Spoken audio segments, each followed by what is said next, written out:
my lords and ladies, good morning, good afternoon, good evening, wherever you are on the continent, Africa, the motherland, or outside of it. You're listening to Africa Global Radio. We're live on africaglobalradio.com. I am Prince Benjamin. Of course, you can call me PB. And we're back with another riveting edition of Creatives Corner. And I've got before me our guest for today. He's called Stevie Nii-Adu Mensah. He is a singer-songwriter. He's a trained musician. He's an instrumentalist. He's an educator.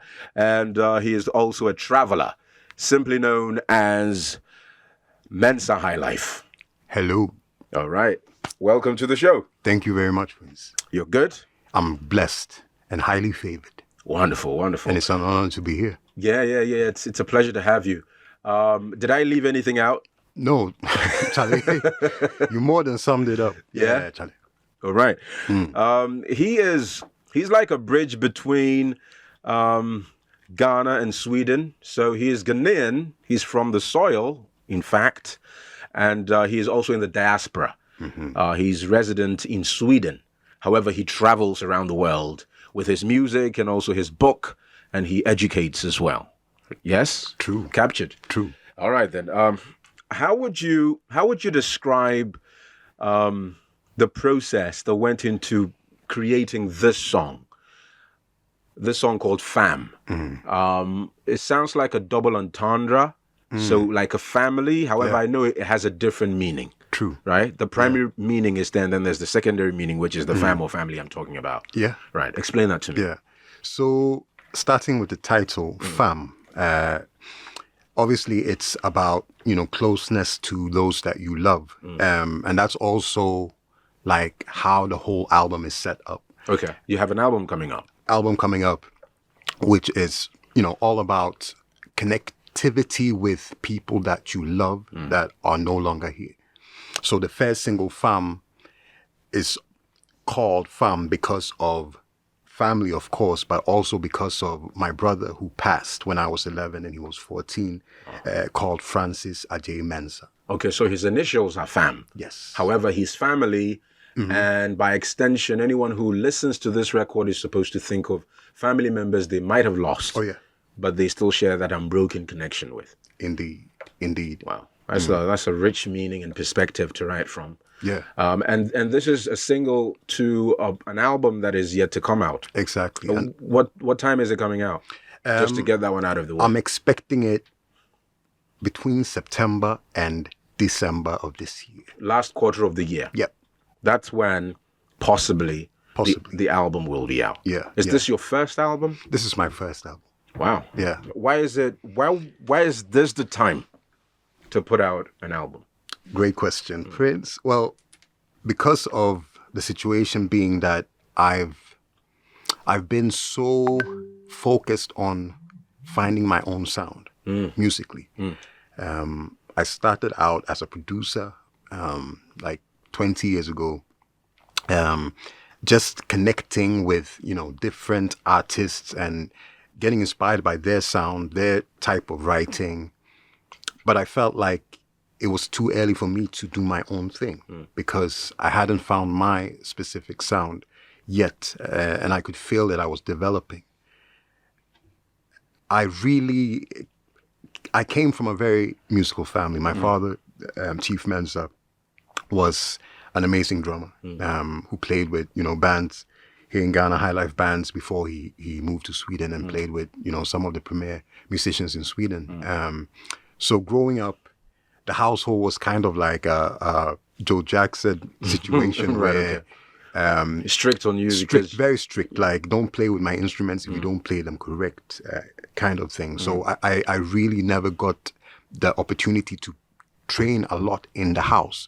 I listened to musicians coming to the house, to his records, but I never really had the opportunity to play it. But now I see it as a good thing because listening to music is more than half of actually being able to play.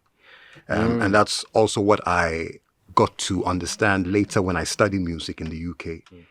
My mentor, Chris Wilson, who became my piano teacher, he told me that, playing is one of the most important thing, of course, but listening is even more important and understanding what is going on.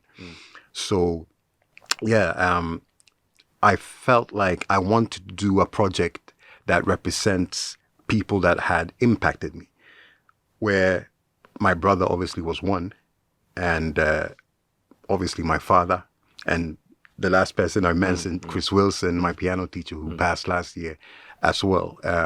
And it made me really think that, I have something that is genuine in this, because these are people that, took me from depression sometimes into full passion. So writing these songs came so naturally. So these are father figures in your life. Oh, yeah. Who are also in a certain real way therapists to you. Indeed. If you will. Yeah. Right. There's mother figures on the album too. Okay, right. Yeah. Per the story you told me. Yeah. But it's important that you also mention that there's that balance where mothers are also in the story. Absolutely. All right. So tell me about the relationship you had with Francis. The relationship with Francis was so deep, because at the time, 11 years old, I really didn't listen to my parents in that way, where I listened to my older brother, 3 years older. So it was like we were the same age, but still he was older. And he got me into everything creative at that time, like dancing, singing, rapping. That really was like my life at that time. And he was, so fluent in everything. So Francis, he meant, the world to me. And then the last summer we shared before he passed, we were here in Accra, in Dansoman, and we had the most amazing summer ever. And we were even supposed to stay here. That didn't happen because of different things. And so we went back to Sweden, and the December, he was killed. Killed? Yeah. What would you like to get into? What happened to him? I have no problem speaking about it, because it's been so long, and I've processed it in every way. But at that time, Sweden was a very racist country, and we had skinheads that were Nazi supporters, and and we were living actually in a area that was very very racist at the time. So he came into a scuffle with some of the skinheads in school, and then when we went on winter holiday, he was at a party, and he was attacked and killed. It's a stabbing. Actually, he was like attacked, hit, and then pushed like against the wall. He lost his breath, and he passed. Wow. Sorry about that. I can tell the raw emotion. I mean, even before you got into how he passed. But have you found resolution creating this song, putting it out, we playing it on air now? Oh, I feel that I felt resolution as soon as I started going into my creative space, because as I told you, in the house, I was kind of like not doing anything because of my father. I was just taking in and listening. And then, after my brother passed, my father, he left the country. He had come to Sweden in the 50s, had created so many bonds, and he felt like the country let him down. Because at the time, even the police, they were kind of like siding with the Nazis. So my father, he couldn't stay in Sweden. So he went Ghana, UK. And so basically I feel that for me, it gave me a space. And the first years were very hard. I was just, in my room looking at the wall, like I didn't do anything. But then when I came to, I felt like, my brother, he inspired me being so creative. So me, myself, I started creating. So from that point on, that's when I started going into instruments and singing and writing and creating. Right. We're going to play the song again. I mean, given the story and the vibe in the studio, we need to play the song again. It's replaying in my mind, but I would like to share it again with our listeners. Before we do that, however, I would like to engage you on this. Given how tragic your brother's passing was, Francis's passing, and the country where this happened, right? Does it color your relationship with so-called white people? Like, how have you resolved, or how have you processed, because even people who have not gone through similar or worse as you have, they stand as spectators and say white people are this, white people are that. But you live in Sweden, you live also in Ghana, but you've experienced this very tragic, passing of your brother at the hands of so-called white people, right? Does it say to you all of them are like that? How have you processed it? I mean, how did you process it before, and how is it like now? Before, at the time, I was very hateful. I harbored so much hate in my heart, and I really, I was thinking very negative thoughts. But then I just, I dove into the music and creativity, and it really opened up my heart. And I connected with people that were like-minded with every hue, black, white, red, yellow. So that really, made me understand that, people are people. There's good people and there's bad people in every race. But still, I won't lie, like, through the years, there's been difficulties. Obviously, when I see similar patterns in white people that, may have been the patterns that the people who killed my brother had, instantly I react. I'm a teacher since 20 years back, so I've seen every type of student, and I've handled every type of kalabule. But when it comes to racism, it's like I see red.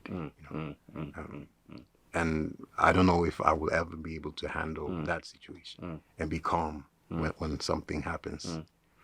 But at least when you're playing with people who look like them, or different races, you find it's like a haven in that moment for you. Oh, yeah. Yeah. It's just that you've got triggers from that trauma. Exactly. Right. Man, life. Yeah. Life. And it's all poured out into this song. I love the beginning. As it rolls, it's called Fam, a tribute to a brother and a musician. That's Mensa Highlife and his record, a single to his upcoming debut album, which should be out possibly in the last quarter of 2023. This record is called Francis Adjei Mensah, simply called Fam. And if you're thinking family, yes, that's what the song is about. Francis is his brother who passed, and he told the dark story of how he lost his life. But he's celebrated here because Francis is the one who also helped him navigate and explore his talents, which today has sent him around the world, right? Indeed. Yes. Indeed. And Mensa Highlife is here. Yes, you'd like to say something? Yeah. Even though there's darkness behind people passing away, and some stories are darker than others. Yeah. The whole concept of the album is light, right?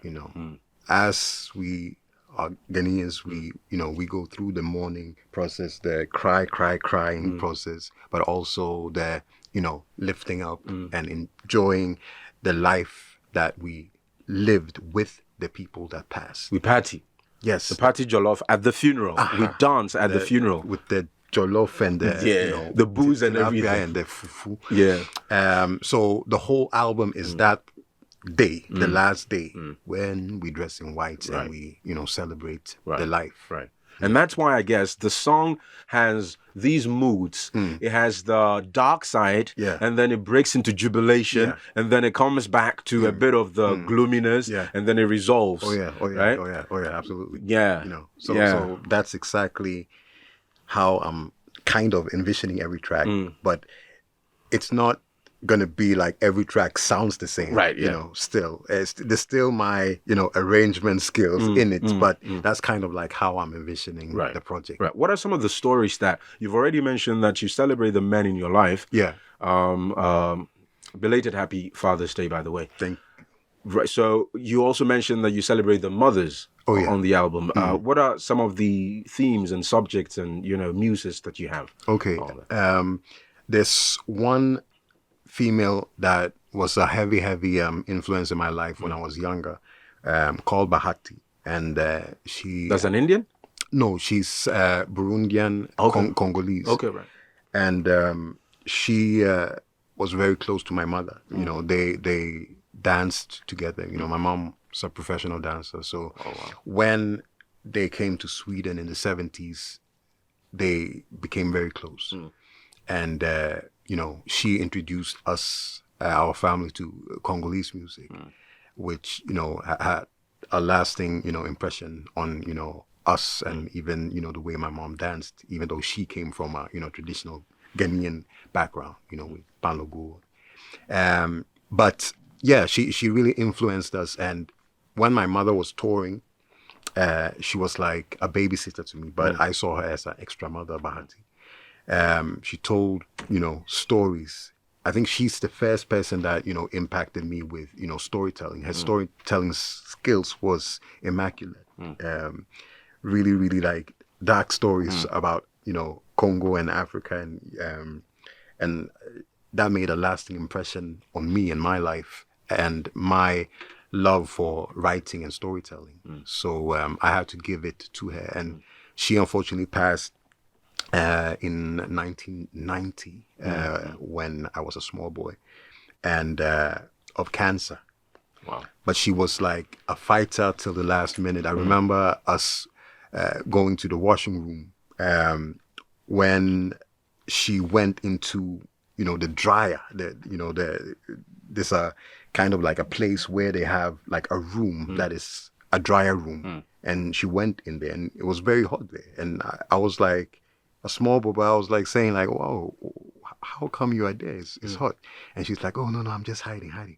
But I later got to realize that it was because she was very cold because of the cancer. So she was really active until, you know, the last minute, and she was. So I will always remember her as that happy spirit, you know. Because sometimes when people get, you know, sick, they like everything that shuts down. But I never saw that period of, because even last time when I saw her at the hospital, she still had that life in her.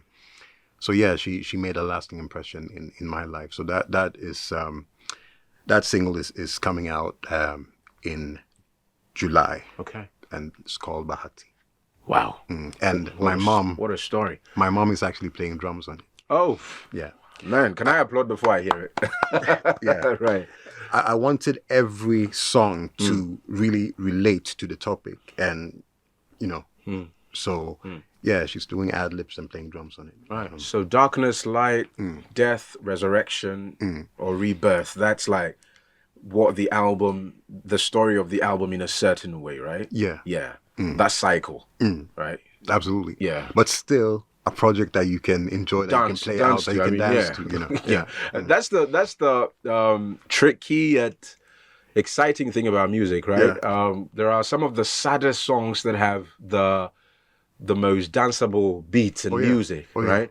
And the music says one thing and the lyrics says another thing, but they unite and find purpose as a song, right? I guess that's why they say when you're happy, you know the music, but when you're sad, that's when you hear the lyrics. Oh yeah, true. Yeah. My colleague here in the studio, Emmanuel Kennedy, he mentioned that the song sounds like "Sympathy for the Devil" by the Rolling Stones, one of their classic songs. Wow. Yeah. Just thought to mention that. Yeah. That's the feeling that came to him when he heard the song, and that song is about the darkness of man. Yeah. Like, indeed. and it takes me back to, you know, the tragedy, right? But also there's the celebration and the groovy bounce. Yeah. Also in your record that brings us hope. Right. And we'll see him again on the great day. Definitely. We'll see him again. Yeah. There's something that you said, I guess it segues nicely into the next song that we'll play. It's called, though, right? Yeah. And that was said by Bahati. Did I mention her name right? Yes, Bahati. All right. So let's play this record, and then we'll get into the details of your book, which has the same title, and then that's utterance by your mother, right? Yes. There is a saying in Ghana that I would like to share with you, wherever you are outside of the country, Ghana. It says "tin ton ting, yeah no Mensa no na ye fa adwen," which translates into English as, of course, I can't say the tin ton ting bit. That one has no English translation. But what is said after the tin ton ting, yeah no Mensa na ye fa adwen, what it means is, as we celebrate and have fun, we also are thinking, or thinking through life issues, right? So it's not just reveling, if you will. It's also a time to ponder over issues, and that's the energy that I'm getting from your music, right? It's cold. You are from the diaspora in Sweden, right? And we could even, so as an art piece, a lot of people listening to this and hearing that refrain or that chorus, it's colder, right? It would just hit them. Is this my story? Even before they get to know the lyrics, the other things you're saying in there, it says something to them because it's cold out here, right? And then there is the figurative thing we say where we go like, it's a cold world. Oh yeah. So there's so much that could be gleaned from this when you appreciate it as a work of art. True. However, I believe from the story you told us, it's the utterance by your mother's friend, is it? Bahati. Yes. Was that because you mentioned how she was at the washing station, and she was at the drying went into the place, room. and that was quite a hot place, but she couldn't feel it, and you didn't know at the point. I didn't know at the time, right? But she was cold. She was cold. Is that the muse for this record? I think initially that was what it came from, because that has always stuck with me. That it's cold, and I really didn't get it. But then, because at the time, 1990, I was like 8, 9, right. So, but as I grew, I got to understand that, Charlie, it's a cold world too, in other ways than physical things. Right. So yeah. Oh, so the impression I had is right. Oh yeah. Right. Okay. Okay. You have a book that has the same title. Yeah. And it's a book that you've been traveling with. Indeed. Right. Talk to us about it. Okay.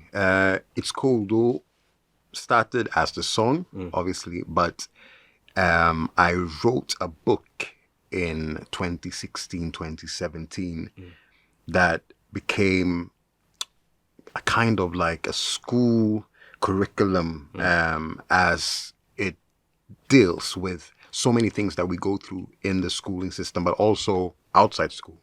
But I wanted to target schools because I'm a teacher. And so the book is about two girls, Amma and Euphoria. Amma is being bullied because she has gray hair. They are both 9.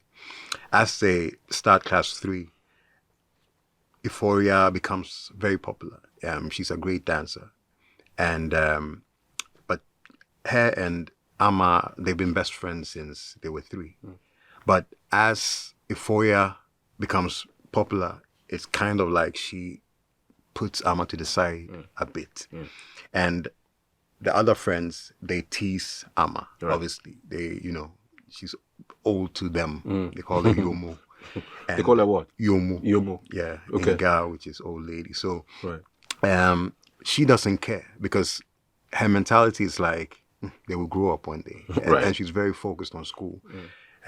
She's acting like she's actually quite old in her ways, or matured in her ways. But one day, Euphoria is impacted by their words. So once they go home, every day when they finish, they are neighbors, so they go to the beach, they put their feet in the water and they look out and they daydream about their future lives. So one day after they've done all that and they come back to the house to eat, Euphoria, by mistake, says the word Yomo to Ama. And she really takes it to heart. And instantly, the weather starts getting cold. She doesn't realize that it's her, so it continues happening. But every time she says it, only when Euphoria says it, the weather gets colder and colder. Which also impacts, obviously, Ama, but also everyone in Ghana, ultimately. And when they realize that, oh, this is what it is, they find themselves again and they become friends again, but then the weather is very, very, very cold. So then they have to kind of save Ghana. Right. Yeah. Okay. Wow. And what are some of the reactions that I'm impressed that I guess I've got my head screwed on because how I appreciated the song when it played, it seems that's what's really the book also captures, in bits and in different ways. Yeah. So figuratively it's cold, but it's also cold, but in actual sense it's also cold. Yeah. So one of the main themes or main inspirations behind it is to kind of like kill bullying, Right. which is a problem everywhere. I've been teaching here in Ghana, Sweden, America, and the UK For 20 years. Yes, and bullying is a problem everywhere you go, and it's not anything that is being highlighted. So you have to go to the corners to find it somehow, because no one wants to talk about it. Right. But having these workshops where we read, we sing, and we talk about what is behind the situations, the matters, it really brings out a warmer side of the students, and they start integrating in a way. So what I've noticed is, going from one school and then coming back to that same school, I've really noticed a change in tone. It's not cold anymore. It's warm now. Exactly. It's getting warmer and warmer for every situation. So from everything I've done in my 20 years of teaching, this is the most impactful thing I've done. And I've been to over 20 schools in Ghana. And now we are doing it as an intercultural project where I have a school in the UK, a school here in Ghana, Osajifo School.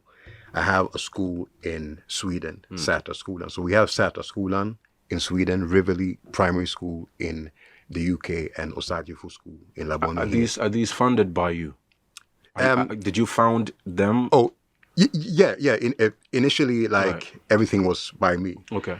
So now we are having classes together, through Zoom, and also we you've are linked these three schools. Exactly. That you are a founder of. Yeah. In these three countries. Oh no, I'm not the founder. I'm not the founder of the schools.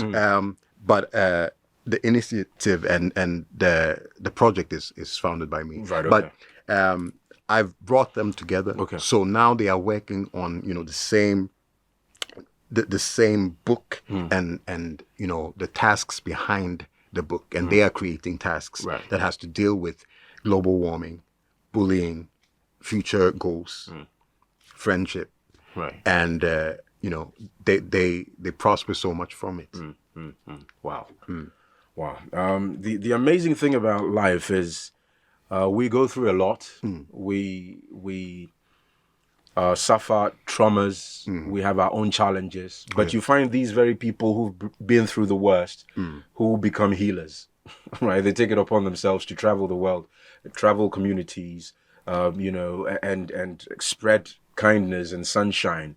And it's quite it's quite an impressive thing. To me, I feel like I had no choice. To me, it was either death or prosper. I mean, it was either negativity, drugs, criminal activities, or the opposite. And I think that's kind of how I see things now. Anytime something negative happens, I always manage to find the positive in it and utilize that. So I don't ponder too much on negative things that happens. Right. So I think that's how my life has been since since my brother's tragedy. Singer-songwriter, he's an arranger, he's a composer, he's a musician, he's an instrumentalist, he is a traveler, and also he's an author. His book is called It's Coldo, and there's a record that buttresses the song, which we played. Are these songs on the DSPs, the digital streaming platforms? Yes. It's Coldo. I never released like on Spotify and Apple. I definitely will in the future, but it's on YouTube. Okay. It also has a nice video to it on YouTube. Yeah. Okay. Fam and all the other songs will be on Spotify. They are, or they will be. Okay. Shortly. Right. We're getting some exclusives here on AGR. So if you're tuned in now, we're blessing your ears. You're hearing stuff that others will hear later. Yes, Definitely. That's what we're doing here. It's our story, our growth, and our future. AGR, Africa Global Radio. And we're live on africaglobalradio.com. I am Prince Benjamin in conversation with Mensa Highlife, and it's spelled MENSAHIGH Life. LIFE. Mensa Highlife. Together in caps. That's his brand. That's his name. What song do we listen to next? We could listen to Kake, right? Kake Nakai. And then we can listen to it. Gully. Yeah. Gully is from the project, which is the second single. And Kake Nakai was the first track that I released in Ghana. I did a video of it. And I think it was played on the Delay Show back in the day. Like it's 10 years ago that I released this track. It's a celeb status record. Yeah, it was premiered on the Delay Show. Oh, nice.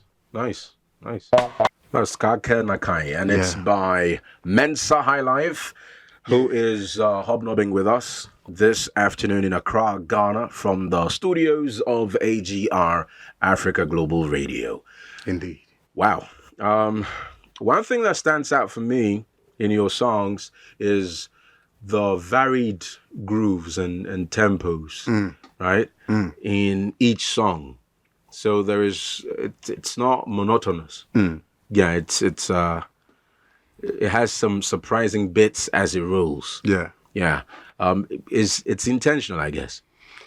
I don't know if it's intentional or if it's just that, like, I told you that my father was, he was a heavy percussionist drummer. Right. And, all he was doing when he was sitting in the house, it was like playing, drumming, doing different beats and things. So I think that when I started producing, it was just in me, like, just playing around with rhythms. And I've never been a producer from when I made my first beat. I've never been a producer who's done the whole copy-paste thing. Never, ever once. As the first beat I made, from 0 to like 4 minutes, I was playing the drums all the way through. And that's how I do every song. Now, mostly I use live drums. I play live drums. But when I started producing, in using the small keyboard for Logic, I was always playing the drums like I'm playing it live. The same with any other instrument, really. So even though it's a produced track, you get the live feel, kind of. You get you get the shift. Right. So you're from the 80s, right? Yeah. And 80s, 90s, 2000s. Very soon we are getting into the 3000s. Are we? Hey, 3000s? No. I mean... Yeah, but we wouldn't be here. Yeah. I'm sorry. No. But time was quick, so you're right. We wouldn't be here, but you're experiencing from your time, from the 80s, you're experiencing a lot of changes technologically, musically, when it comes to the movies, right? How do you appreciate the changing sounds and scenes, right? From your lens as a creative, a record producer, a singer-songwriter, how are you processing the changes? Because even the 90s had its own pretty swift changes. Compared to the 80s. Oh, yeah. Right. And now the 2000s also came in. So if it's with music, you notice that at least in the 90s, the rap phenomenon became quite big, Huge. Especially on these parts, right? Oh, yeah, or the in hip these life. parts. Yeah, of course. The hip life in Ghana. There was a time in, if not the 80s, then I guess the 70s, rock and roll was a huge thing. Indeed. Right? So you would be familiar with a bit of that. Yeah. Tina Turner and the rest. Right? Michael Jackson was in the fray between the 80s and the 90s. And the 90s, yeah. Also, we had Afrobeats come up, right, which has now matured into a giant on its own. Absolutely. So you've experienced all these changes in sounds and music and perspectives. How are you processing it, and what's your view on the change? I think that, all that you mentioned has had an impact on me. Especially being a Kubolo in the 80s. Right. Traveling, through Ghana, the UK, the US, Sweden. In the 80s, as you said, from the 70s and the 60s, rock had, a big hold commercially. On, radio, on TV, we had MTV, and I grew up with all those. Right. And then hip hop was also slowly coming up, and then having, a sort of a first peak in the 90s, I would say. That impacted me and my bro and all. Coming from a very traditional family, we had, the traditional Ghanaian music. We had the high life. My father was a huge high life bandsman. Yes, and a player and a fan. So we had all these albums there. Alaji K. Pongs, the Sami Latte, the Ibo Taylor. I could go on and on.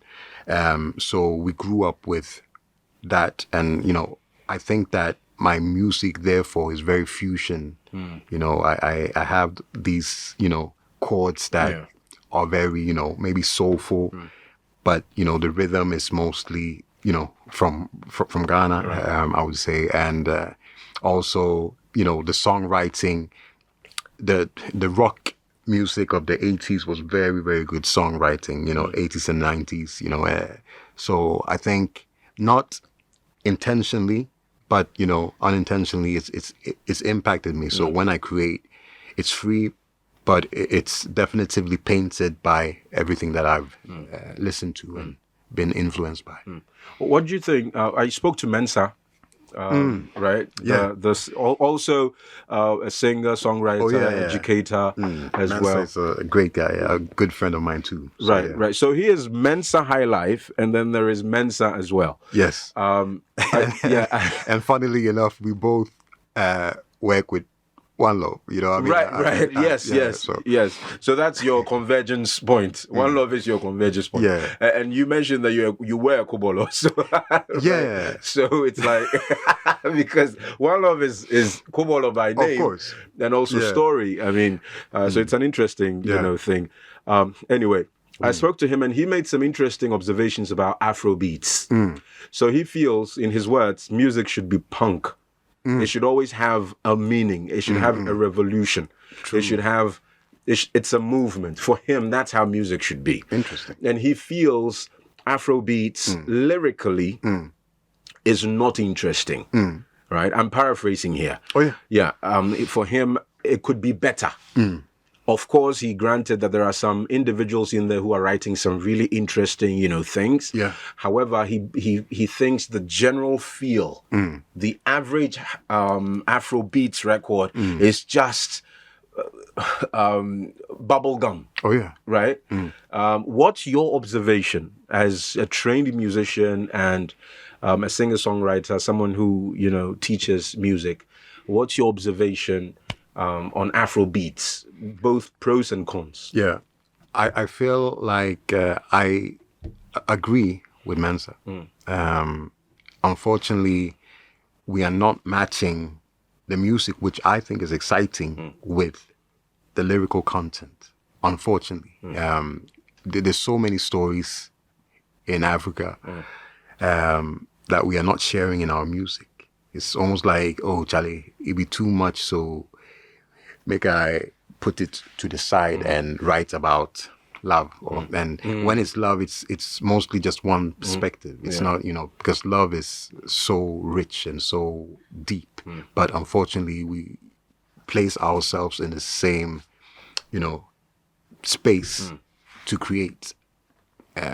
Unfortunately, and I don't want to, this millions and millions of musicians who are active, but I'm specifically speaking about the commercial music, the commercial Afrobeats, the commercial African music, which I feel is lacking, because I know there's so many.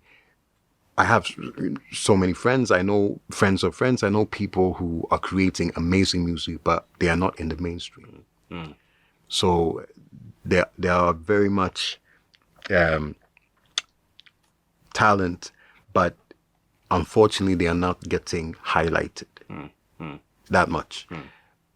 And that's why it's an honor to have people like yourself who's definitely highlighting the diversity. Right.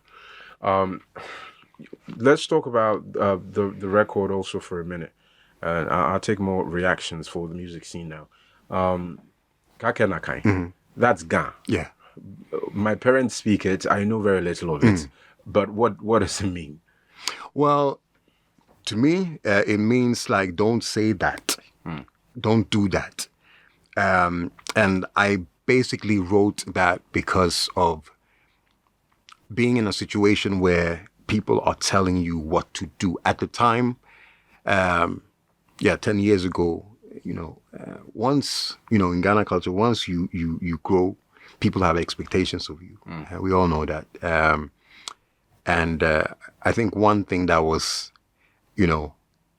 bullying me 10 years ago, I'm laughing. I shouldn't laugh when I say bullying, but it was like, when we have children. Tell them. Not specifically by my own creator, but, people close to her.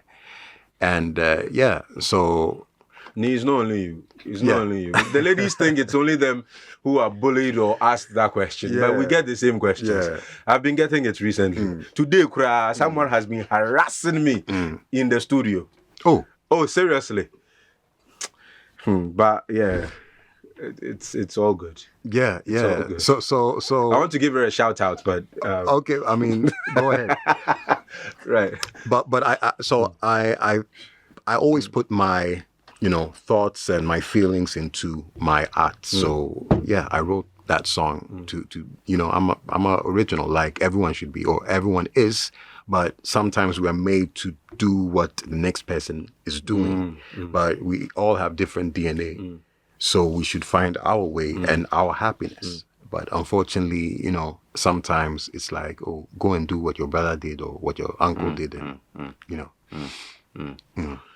So you're charting the path of originality. It's you're an individual, even though you belong to a family unit or a community. You are also an individual, and the interesting thing about life, I guess, is there is the majority that goes as the rest go, right? And then there is the others who also choose to go a different path, right? And life is flexible and elastic in that sense, to make room for those who want to go this way and those who want to go the other way. Definitely. Right? As long as you're not being a danger.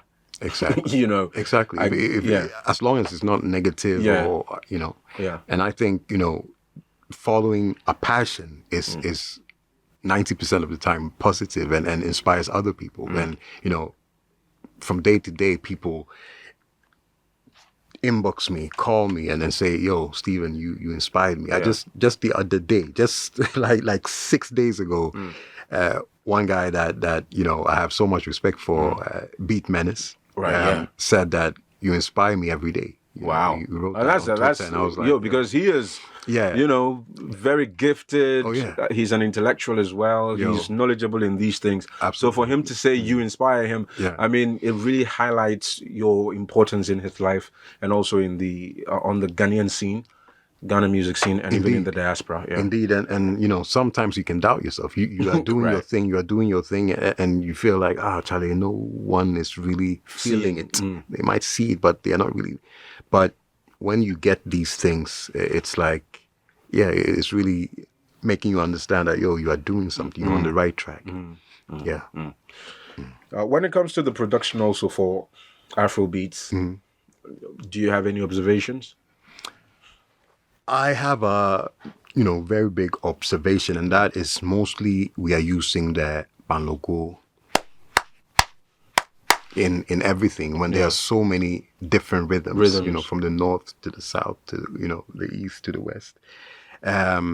We have so many rhythms, and I feel like we should push them more. I've heard a few tracks using different rhythms, but we can do much more and much better. Like a lot of us has grown up with, our traditional or local rhythms. So, I mean, we should know them by heart.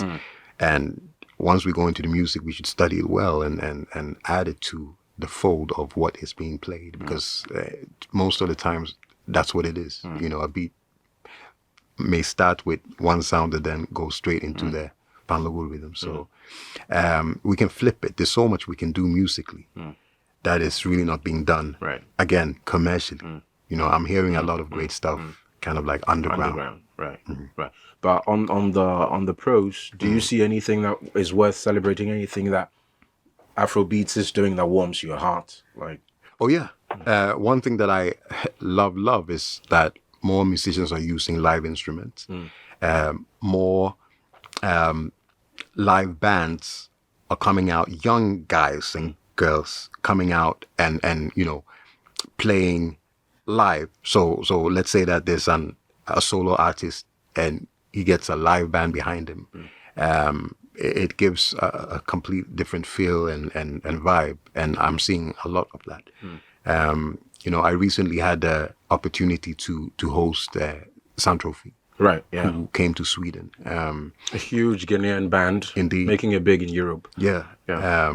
And the vim they are coming with, mixing the the Afrobeat with the traditional high life and even rock and disco and the fusion. I think more people coming out like that, it will change the sound of Afrobeat.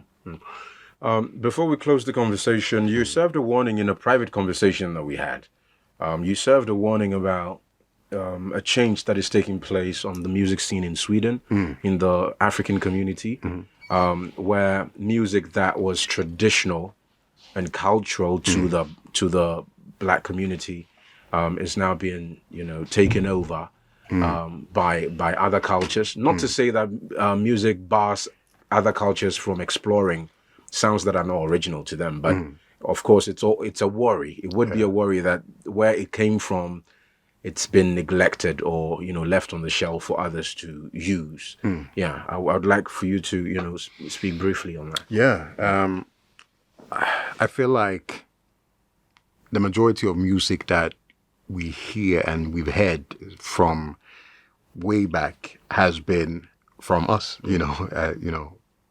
people from Africa, and once like rock came in the 50s and became big, rock and roll, that was strictly copy paste from African American artists, and the blues, which obviously has its root in Africa, being the selling point. So you had artists coming like Elvis, completely taking Black arrangers and musicians' work and utilizing it, trusting his hips and doing things that we were doing, and then becoming like the most popular artist.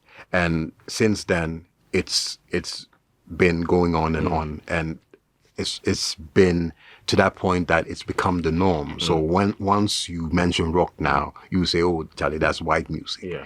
When it's probably one of the blackest musics there is. So and it's been ongoing in Sweden as well, because a lot of the times, to find ourselves, or not to find ourselves, because if we found ourselves, we will find that we are everything. But to find some solace in a community, a lot of the times, Black people in Sweden, as I grew up, were like, oh, Charlie, let's sit for this corner, which is hip hop and maybe reggae and R&B, and we go there. Right.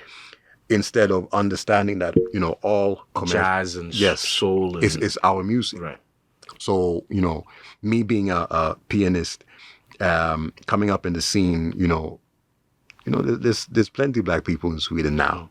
But coming up, you are only seeing, white people in the jazz clubs and the jazz scene, and the open mic and jam sessions.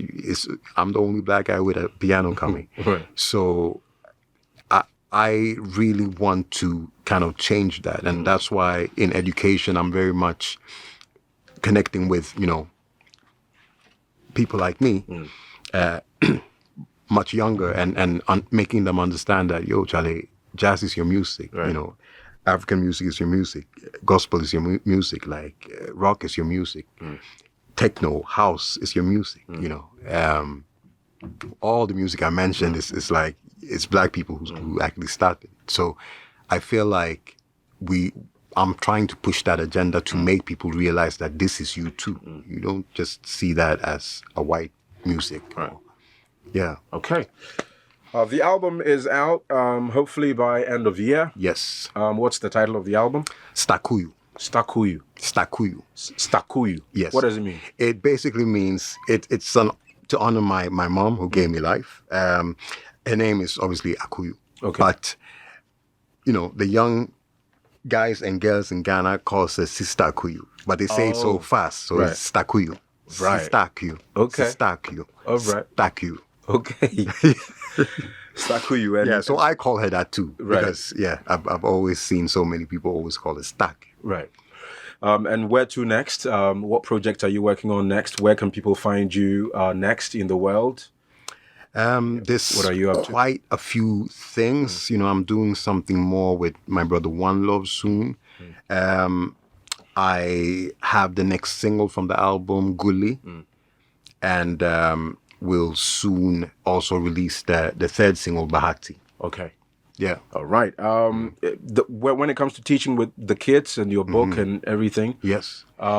where can parents find you, schools find you? Where's the next engagement? Yeah, I mean, I'm on social media, Mensa Highlife everywhere, Stevie Nii-Adu Mensah on Instagram. I'm very easy to find. If in Ghana, you will find me in Osajifu School in Laboni.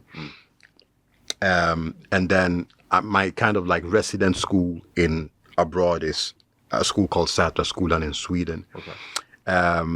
But also, I mean, if you feel as a parent that, you have to come to my school, you can hit me up online. MENSAHIGHLIFE@gmail.com also is where I'm easiest to find too. And I will come to your school, speak to your principal, and work something out. I want to spread this internationally. Right. Because I can see how it really helps and inspires the children. Mensa is spelled MENSA. You'll add the Highlife, HIGHLIFE, MENSAHIGHLIFE@gmail.com, and you can easily find him. Thanks so much for talking to us today and sharing your story. Thank you, Prince. And we will be back next week with the team. Victor, thank you. Emmanuel, thank you. LC, thank you. Barry Musa, thank you. I am Prince Benjamin. Of course, I didn't do this alone, so shouts to the team behind me. We're back next week, Thursday, with another exciting edition of Creatives Corner. Keep safe.